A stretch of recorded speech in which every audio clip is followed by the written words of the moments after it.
This video was made possible by GamersGate.com. Download games anytime, anywhere. Skip it up and that up.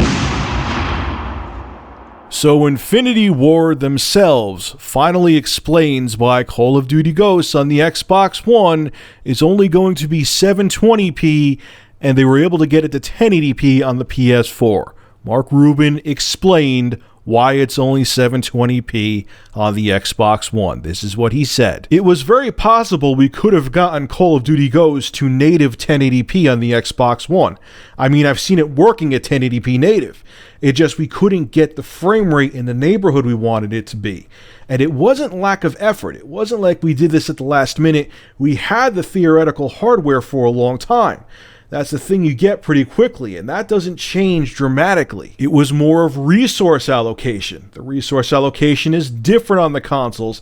That huge web of tangled resources, whether it's threads-based or it's GPU threads, or if it's memory, whatever it is, optimization is something that could go theoretically on forever. So his remarks kind of contradict themselves. It's kind of like me saying, well, I could run Crysis 3 on a NVIDIA GeForce GTX 8800, but at 1080p, but it would run at like 10 frames per second. But we could do it. We could totally I could run Crysis 3 at 1080p on an 8800 GTX, but it just would run as like a slideshow. So you couldn't get it to run at 1080p at 60 frames per second. You had to lower the resolution to 720p.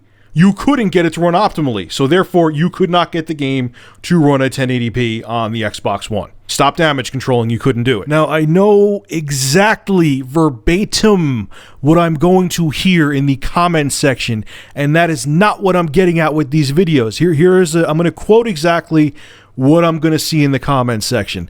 Okay there, Mr. Man-Titty's all about graphics, Mr. PC elitist. Well, guess what? I play games. I don't play pixels. I don't play resolutions. Who cares what the resolution is? As long as the game is fun, that's all that matters. So there, go suck on your own nipple. Ha!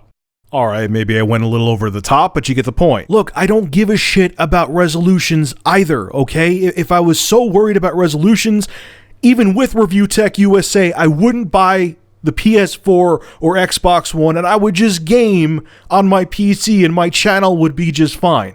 Alright, yes, it's going to benefit my channel to have both consoles, but I would live without them. I'm actually looking forward to the next-gen systems. But my concern is, and this is what developers were saying with the 7th generation, we're going into the 8th one now, is that they were stifled by the limited hardware. They were stuck in this corner. They couldn't innovate. We need next-gen systems. We need more RAM. We need more processing power. And now that they have it, it seems like they're already maxing it out. Like, okay, you know, it's like kind of like when you're on a train and you're sitting in a seat. Yeah, you could. People are on side by side. They moved over because one guy left. You could stretch out your arms a little more, but not that much because you'll end up hitting someone in the face. It's like, okay, they have more room to breathe, but just barely. And it concerns me. And I know Mark Rubin in the same article, I read the whole article, he says that, in the future, later, we'll be able to, once we get used to the hardware, we'll be able to maximize the consoles more, and we'll be able to get better graphics, better visuals, and better performance. I saw that at the bottom of the article. I get it.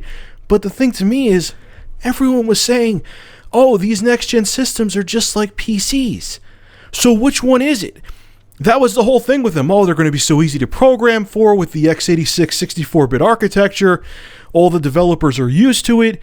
But now they're saying when games aren't becoming full 1080p, oh, in the future, once we wrap our mind around the hardware more, we'll be able to do it. So which one is it, developers and the hardware makers? Is it, they need more time, or is the hardware very easy to program for from the get-go? Don't say which one is convenient at the moment. So do you see what I'm saying? Are you starting to wrap your mind around why I'm concerned about this? And the same with the PlayStation 4. Battlefield 4 and the PlayStation 4 is only 900p. It's confirmed now. So they had to cut corners on the PlayStation 4 too, which it's not almighty like people are making it out to be. And it's not, like I said, it's not about the graphics for the sake of graphics. Oh my God, graphics. It's my concern is, where are these consoles going to be in 4 years, 5 years?